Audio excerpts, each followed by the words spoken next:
in 1692 were hanged. In fact, no one found guilty of witchcraft was ever executed by burning. In the American colonies, immolation wasn't permissible by English law. Fact number 5. One person, however, was pressed to death by large stones during the Salem witch trials. Giles Corey, a man who refused to plead guilty or not guilty for charges of witchcraft during the trials.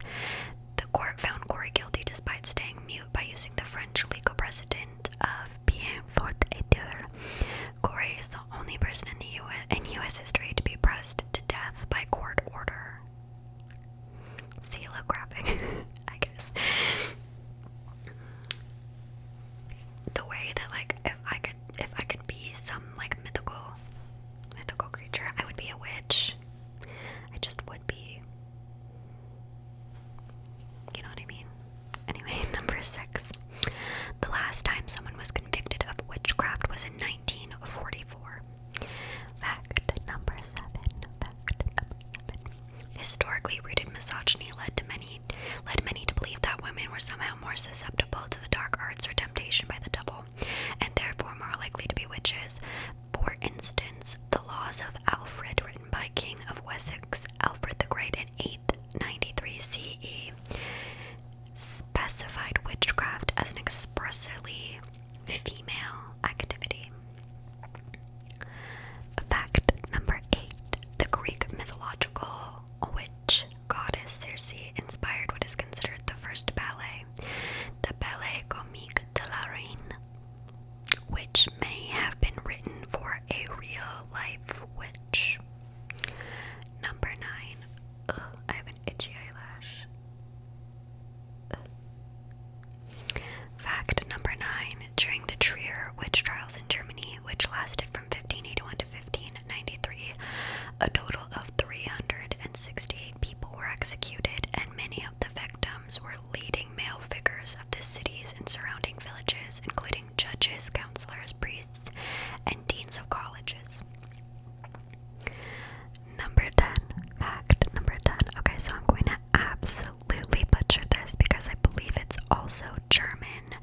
So in the Wurzburg, it's W-U, but the U has two little dots, R-Z-B-U-R-G, Wurzburg.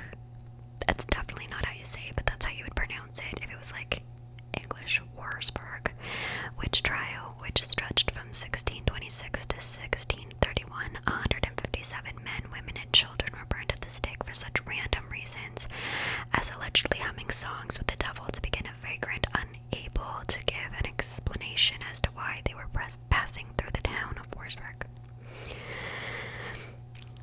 Number 11. Fact number 11. 11.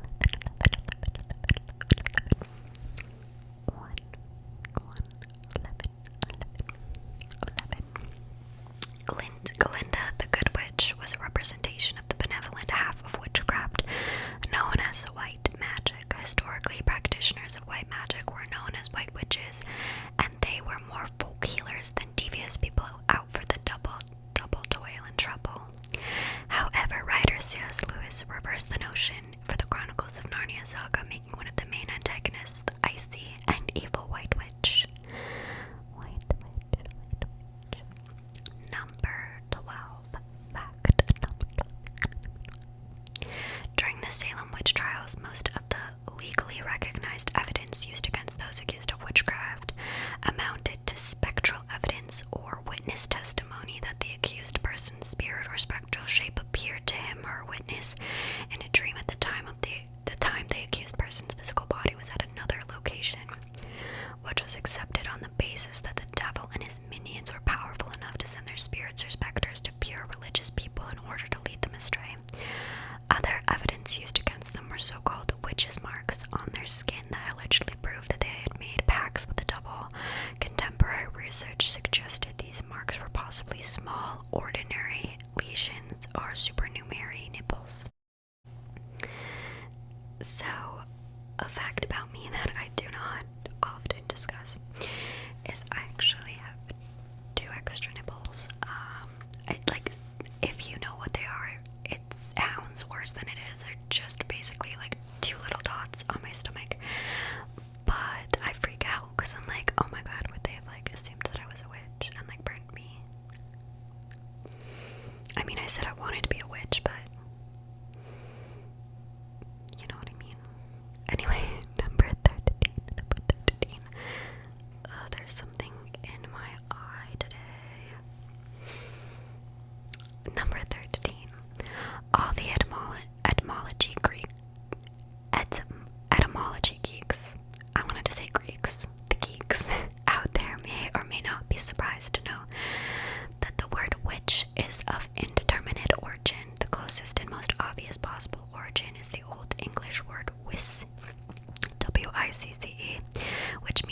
sorceress and is the basic linguistic root for the modern-day pagan religion Wicca.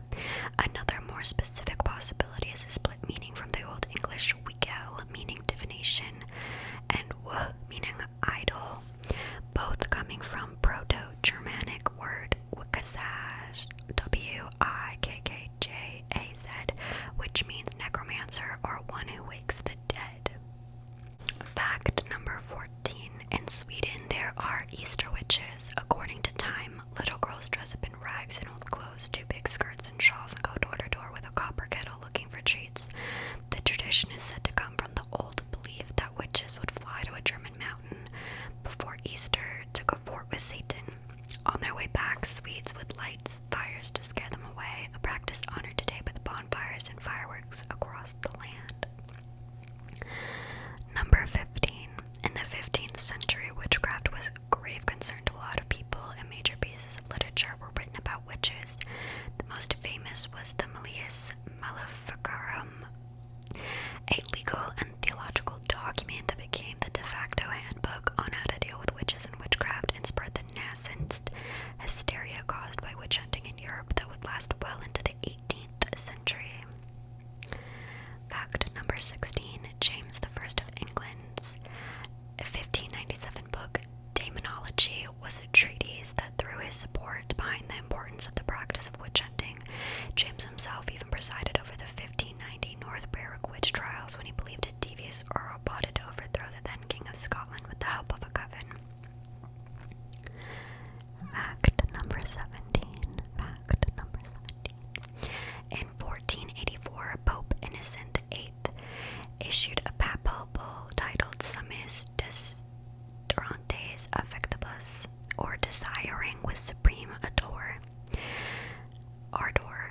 that recognized the existence of witches, saying, many persons of both sexes, heedless of their own salvation and forsaking the Catholic faith, give themselves over to devils, male and female, and that they afflict and torture with dire pains and anguish, both internal and external. These men, women, cattle, flocks, herds, and animals, and hinder men from begetting and women from conceiving, and prevent all consummation of marriage, that moreover they deny the sacrilegious lips. They do not fear to commit the faith that they received in holy baptism, and that at the instigation of the enemy of mankind, they do not fear to commit and perpetuate many other abominable offenses and crimes at the risk of their own souls, to the insult of the divine majesty and to the precarious example and scandal of multitudes. The papal bull effectively gave Kramer and Springer, the writers of the Malleus Maleficarum, the God-given authority to begin their inquisition. Dope. Not dope, not cool. Fact number 18. England's Witchcraft Act of 1735 was still official and on the books until 1951, when it was replaced with the Fraudulent Mediums Act. Fact number 19. The origin of the association of the broad-brimmed pointy hat with witches is murky at best. One school of thought is that it is based on the peaked cap Jews were required to wear after a 1215 decree by Pope Innocent III. Rampant anti-Semitism soon caused folks to associate heretics, pagans, and demons with wearers of the so-called Juden hat. In the early 1700s, the image was co-opted by artists to immortalize the image in paintings of the old hag and the witch's hat we know today. Fact number 20. The origins of the broom as a witch's preferred mode of transportation is pretty weird. People who practiced witchcraft experimented with herbs and potions and rituals that may have used the mandrake plant. Mandrake contains scopolamine and atropine, two alkaloids that cause feelings of euphoria in low doses and hallucinations in higher doses. The rituals, often performed in the nude, called for the participants to rub an herbal ointment containing the mandrake on their foreheads, wrists, hands, and feet, as well on a staff that they would ride. The friction of the ointment-coated staff on the witch's lady parts would absorb the ointment into their system and cause a floating sensation, and their description of that feeling is what perpetuated the symbol of the witch flying on a broomstick. It's okay if that's like a little to take in.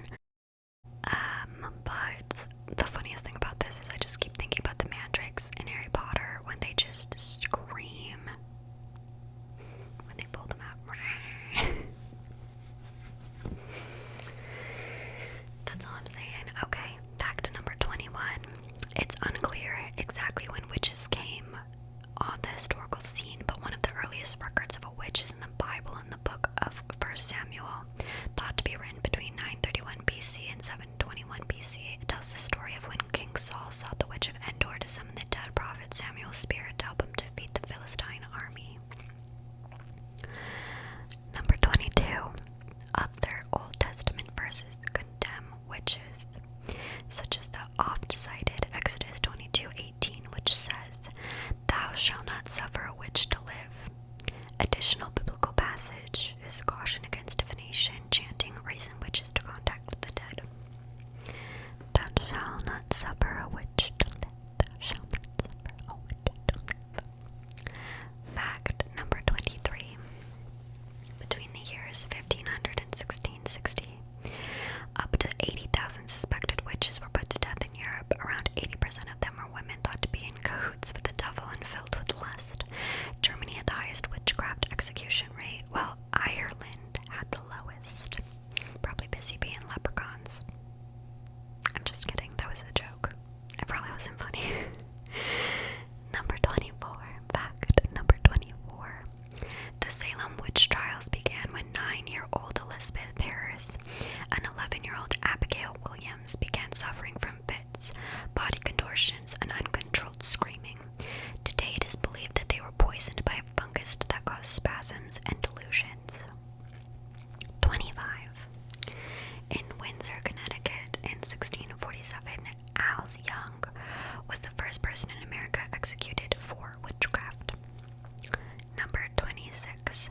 The current world record for the largest gathering of people dressed as witches was set on November 16th, 2013 in Spain, and included 1,607 participants. Dope. Number 28. A satirical article supposedly written by Benjamin Franklin about a witch trial in New Jersey was published in the 1730 in the Pennsylvania Gazette. Number 29. Fact number 29.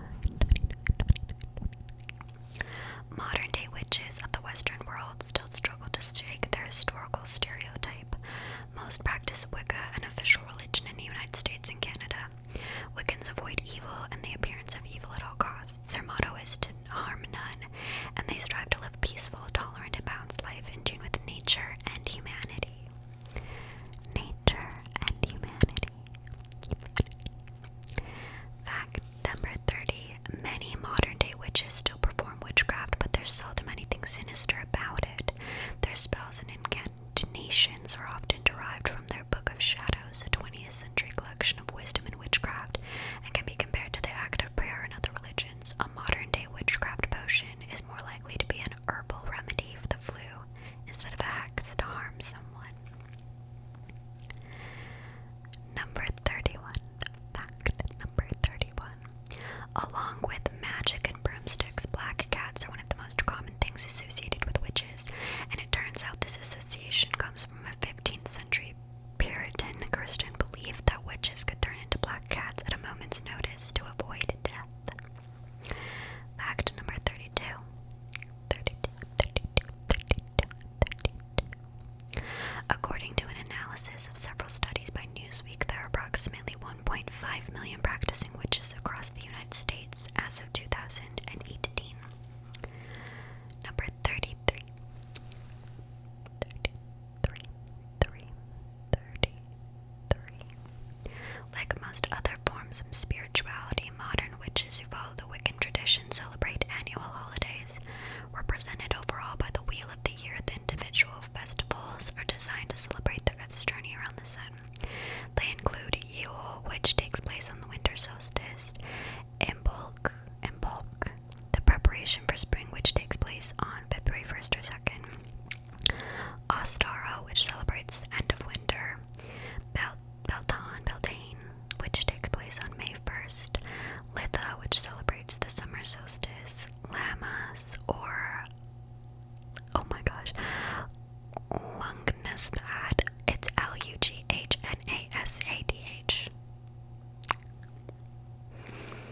okay, which celebrates to help for a bountiful harvest.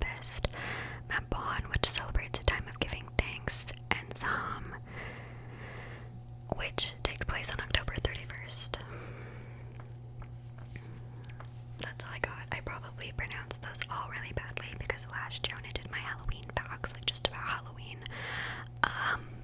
All these people like that were like, I think it's Scottish. They were like, yeah, you did not pronounce that right, because I was saying it was Samhain, but it's Sam. They even like wrote it the grammatic way for me to pronounce it, so I feel like I can't mess it up anymore. Like, I just have to know. Like, that's just something that I just know now. Or they're gonna come for my head and burn me at the stake. Anyway, fact number 34. Witches may have gotten a reputation throughout history as devil worshippers, but Satan isn't part of their belief system at all. According to the Tenenbaum Center for Interreligious Understanding, Wiccans do not believe in Satan, contrary to the idea that Wiccans worship the devil. Some believe in good and evil, while others prefer fluid concepts like order and chaos. Number 35. When modern witches gather together with a select group of other practitioners, they are called a coven, while some witches prefer to do things on their own, and they are known as solitary witches. Number 36. Many modern witches have a collection of rituals or recipes that they use in their ceremonies or festivals. When gathering together in one place, that collection is called a Book of Shadows. According to Wicca Living, a Book of Shadows is somewhat like a journal, but with a decidedly spiritual and magical focus. It may include spells, names, dates of Sabbaths and Asabets, incarnations and other ritual languages, lists of magical correspondence for colors, crystals, and herbs, and a host of other useful magical miscellaneousness. Miscellany.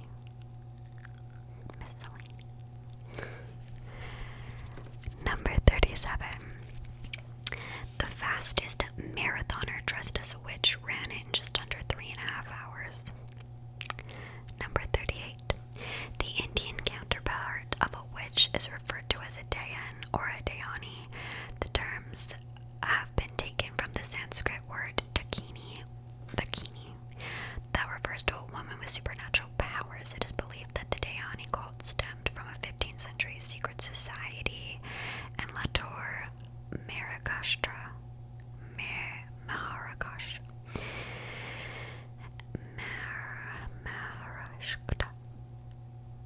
I don't know. It sounded like confident that could have been a word, but I don't think it's right. Anyway, number 39. Fact number 39. The devil's mark, or the witch's mark, was said to be a permanent mark inflicted by the devil on a witch to show their obedience to him. It was believed that he scratched his claws across the witch's skin or used a hot iron to mark them. Some people also believe that the witch's mark could be found under a person's hair or eyelid, or that the devil inflicted it by licking the witch in a private place. Many different ideas about what it was, I believe. So, number 40. Witch cake was believed to have the power to reveal whether a person's illness or possession was actually caused by witchcraft. The cake, or sometimes a biscuit, was made using the urine of the afflicted person, rye flour, and ashes, creating an extremely unappetizing brew that was then fed to a dog. If the familiar displayed the same symptoms as the possessed person, this was considered enough evidence that the illness had been inflicted by witches.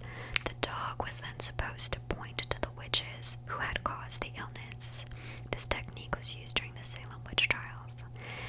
The dog was probably just mad that you fed it a disgusting little mixture, okay? That's what happened. That's all I'm saying. Fact number 41. The ducking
or branks.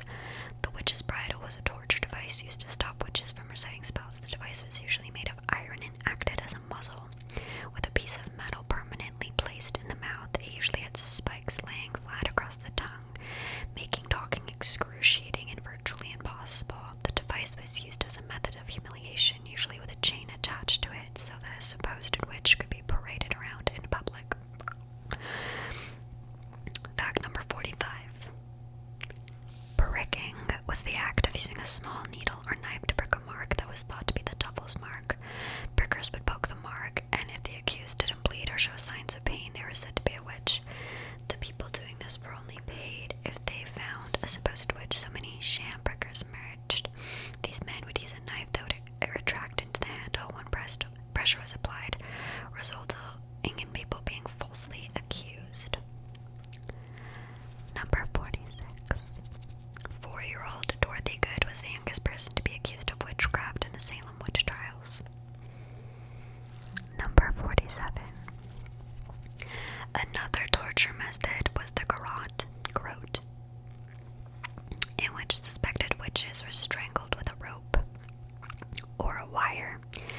Victims were usually shackled to a chair with a metal collar placed around their neck. A lever was turned that would make their collar tighten, eventually causing suffocation.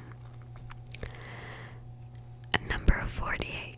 Fact number 48. Witches were accused of holding rituals where they ate exhumed corpses. The witches' Sabbath was believed to be a ritual where witches gathered to practice witchcraft and dance with the devil. At the time of mass witch trials, the accused were forced to confess to having attended these events. The confessions were usually a mix of what the victims' persecutors were telling them to say and what the victims believed might be happening at these meetings. It was during the case of Agnes Sampson that the idea that witches exhumed and ate corpses first arose. It then became a common confession among the accused in Scotland, with one of the worst accounts being of a witch's Sabbath in Forfar, where witches were said to have exhumed and eaten the bodies of